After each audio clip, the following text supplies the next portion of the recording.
విశ్వవ్యాపకుడు తేజో విరాజితుడు అయిన దివ్యాత్మకుడిని తన దేహాన్నే దేవాలయంగా మలిచి అర్చిస్తున్నారు అన్నమాచార్యులు. పరమాత్మ ప్రసాదించిన ఈ పాంచభౌతిక శరీరాన్ని ఆయన పాదసేవలోనే తరింపజేయాలని ప్రబోధిస్తున్నాడు.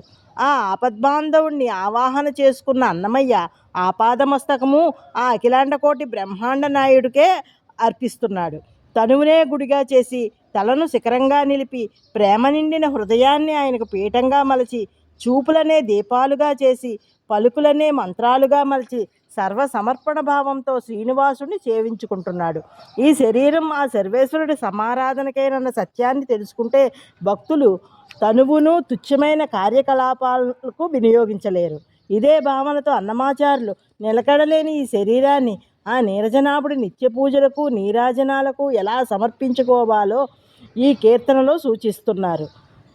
ఆ కైవల్యమూర్తికి బాహ్య పూజల కన్నా ఆంతరంగిక పూజలకే ప్రథమ ప్రాధాన్యమిస్తూ నిత్య పూజలివిగో నెరిచిన నోహో ప్రత్యక్షమైనట్టి పరమాత్మునికి అంటూ తన పదామృతాన్ని వర్షింపజేస్తున్నారు ఈ పరమ భాగవతోత్తములు. అందుకే భగవాన్ శ్రీ రామకృష్ణ పరమహంస అంటారు, భగవంతుణ్ణి ఈ చక్షువులతో చూడలేం. సాధనలు చేయగా ప్రేమ చక్షువులు ప్రేమ కన్నాలతో కూడుకున్న ప్రేమమయం దేహం ఏర్పడుతుంది. అలా ప్రేమ చక్షువులతో భగవంతుడిని దర్శించవచ్చు. ఆ ప్రేమ కర్ణాలకు దైవవాణి వినబడుతుంది అని అంటారు.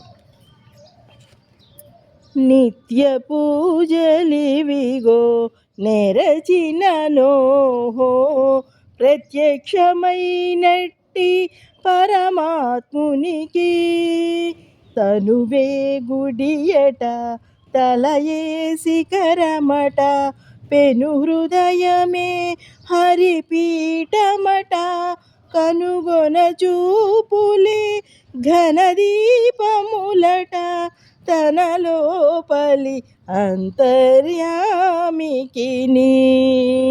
పలుకే మంత్రమట పాదైన నాలికే కలకలమను పిడి ఘంటయట నలువైన రుచులే నైవేద్యములట తలపు లోపలనున్న దైవమునకు గమన చేష్టలే అంగరంగగతియట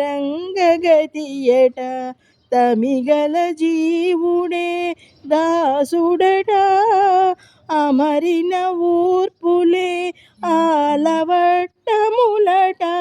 క్రమముతో శ్రీ వెంకటరాయనికి